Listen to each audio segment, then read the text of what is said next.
Mohanavani Telugu podcast వింటున్న శ్రోతలందరికీ హృదయపూర్వక ధన్యవాదాలు. ముందుగా అందరికీ కార్తీక మాస గురువార శుభాకాంక్షలు. ఈ పవిత్రమైన రోజున ఆ పరమేశ్వరుని మరియు ఆ సాయినాథుని యొక్క ఆశీస్సులు అందరికీ పుష్కలంగా లభించాలని మనస్ఫూర్తిగా కోరుకుంటూ, ఈరోజు సాయి లీలల కార్యక్రమంలో ఒక అద్భుతమైన సాయి లీలను విని ఎక్కువ మందికి షేర్ చేద్దాం.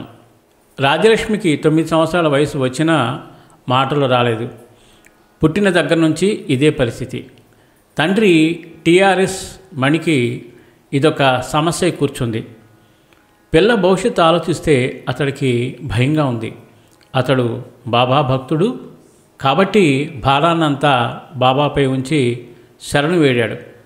28 మార్చి నెల 1942న బాబా కలలో కనబడి షిరిడీకి వచ్చి సమాధికి పూజ చేయమని ఆజ్ఞాపించారు. వెంటనే పిల్లను తీసుకుని షిరిడీకి బయలుదేరాడు. సమాధి మందిరం చేరుకున్నారు.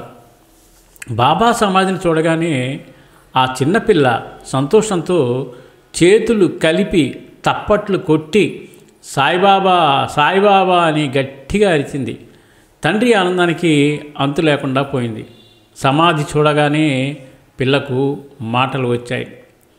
దాని తరువాత రాజ్యలక్ష్మి స్కూలుకు పోవడం ప్రారంభించింది. రోజు రోజుకు ఆమె మాట్లాడడం ఎక్కువయ్యేది. ఈ లీల మనకు నేర్పేది ఏమిటి? భక్తులు మొదటిగా అతిగా వాగడం అన్నది తగ్గించాలి. అది మౌనం అభ్యాసం చేయడం వల్ల అలవాటు అవుతుంది. అదే చివరకు మనస్సును కూడా ఆలోచనల హడావిడి నుంచి తప్పించి స్థిమితపరుస్తుంది. ఇదే ప్రకారం ఆ చిన్నపిల్ల రాజ్యలక్ష్మి 9 సంవత్సరాల మౌనం తర్వాత సాయిబాబా అంటూ తొలిసారిగా మాట్లాడగలిగింది. ఇటువంటి మౌనాభ్యాస విషయంలోనే బాబా దీక్షిత్ను ఈ విధంగా ఆజ్ఞాపించారు. దీక్షిత్, నువ్వు నీ వాడా పైభాగంలో 9 నెలలు ఏకాంతంగా ఉండు. ఎందుకంటే 9 సంఖ్య మార్పులేని పరబ్రహ్మ స్వరూపాన్ని సూచిస్తుంది. 1944లో రాజ్యలక్ష్మి తండ్రి మణి షిరిడి దర్శించుకుని 500 ఖరీదు చేసే ఒక బెనారస్ సిల్క్ షాలును, వెండి దీపపు సెమ్మె తన పిల్లంతా పొడవున్న దానిని బాబాకు సమర్పించాడు.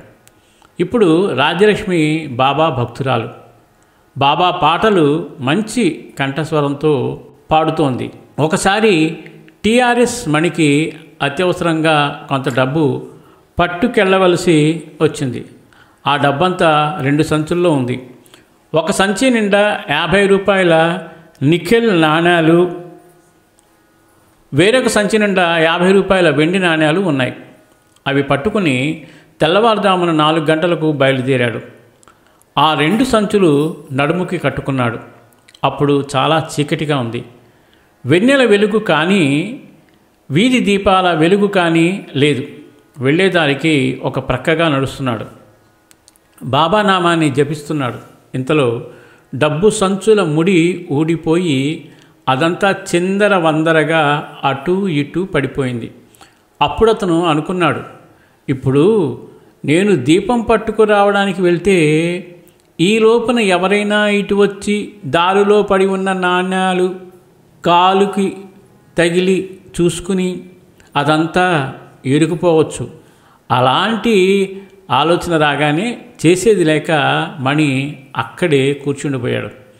కొంతసేపట్లో ఒక మనిషి అటుగా పోతూ వచ్చి మణిని చూశాడు. విషయం తెలుసుకొని పడిపోయిన డబ్బును జాగ్రత్తగా నడుము గుడ్డలు కట్టవచ్చని ధైర్యం చెప్పి మణికి సహాయం చేద్దామని ముందుకు వంగాడు. ఆశ్చర్యంగా ఆ క్షణంలో ఒక్కసారిగా సూర్యోదయం అయినట్లుగా ఆకాశం తెల్లబడింది. మణి ఎంతో స్పష్టంగా ఆ మనిషి ఏరిన నాణ్యాలను చూడగలిగాడు. క్రింద పడిన డబ్బంతా దొరికింది. ఇంతలో ఆ మనిషి బస్టాండు ఎక్కడుంది అని ప్రశ్నించాడు. కానీ మణి డబ్బు మూట కట్టుకునే పనిలో ఆ ప్రశ్నను వినిపించుకోలేదు. ఆ మనిషి మరి మాట్లాడకుండా వెళ్ళిపోయాడు. అతగాడు అలా వెళ్ళాడో లేదో తెల్లబడిన ఆకాశం తిరిగి చీకటిగా మారింది. అనగా అంతవరకు ఉన్న వెలుగుపోయి చీకటి వచ్చేసింది. అప్పుడు మణికి అసలు విషయం అర్థమైంది. ఆ దయగల మనిషి ఎవరో కాదు, సాయిబాబాయే. లేకపోతే ఇంకెవరికి సాధ్యపడుతుంది? చీకటిని వెలుగుగా మార్చడం అనే అద్భుత చర్య. అంతేకాదు, తిరిగి చీకటిని యథాప్రకారం నిలపడం కూడా మహా అద్భుతం అని అనుకుని బాబాకు కృతజ్ఞతాపూర్వక నమస్కారములు అందజేశాడు. ఇది సాయి సుధాపత్రిక వాల్యూము 6/7 సెప్టెంబర్ 1944 నుండి గ్రహించబడింది. ఇంత అద్భుతమైన లీల, బాబా యొక్క మహత్యం, సమాధిని చూడంగానే నోటమ్మటి మాట రావడం, ఇలా ఎన్నో ఎన్నో ఎన్నో జరుగుతూనే ఉన్నాయి. బాబాని నమ్మిన వారికి ఇవి ఖచ్చితంగా జరిగి తీరుతాయనే విశ్వాసం బాబా భక్తులు అందరిలో ఉంది. దేనికైనా నమ్మకమే ప్రధానం. ఇంత అద్భుతమైన కథ విన్నారు కదా, 10 మందికి షేర్ చేస్తారని అనుకుంటున్నాను. తప్పకుండా షేర్ చేయండి, వారికి కూడా వినిపించండి. ఈరోజు ఒక మంచి కథను వినిపించారు అని వాళ్ళు చాలా గ్రేట్గా ఫీల్ అవుతారు. సర్వే జనా సుఖినో భవంతు, లోకా సమస్త సుఖినో భవంతు. ధన్యవాదాలు. స్వస్తి.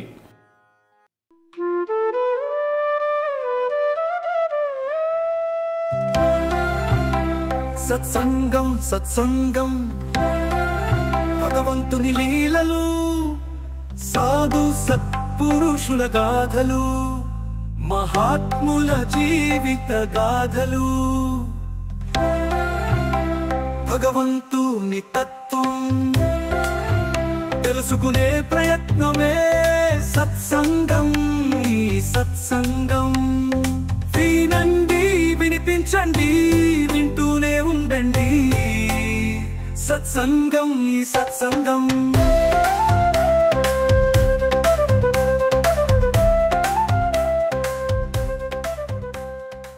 మోహనవాణి తెలుగు పోడ్కాస్ట్ వింటున్న శ్రోతలందరికీ హృదయపూర్వక ధన్యవాదాలు. వినండి, వినిపించండి, వింటూనే ఉండండి. మోహనవాణి తెలుగు పోడ్కాస్ట్ మీరు వింటున్నారు.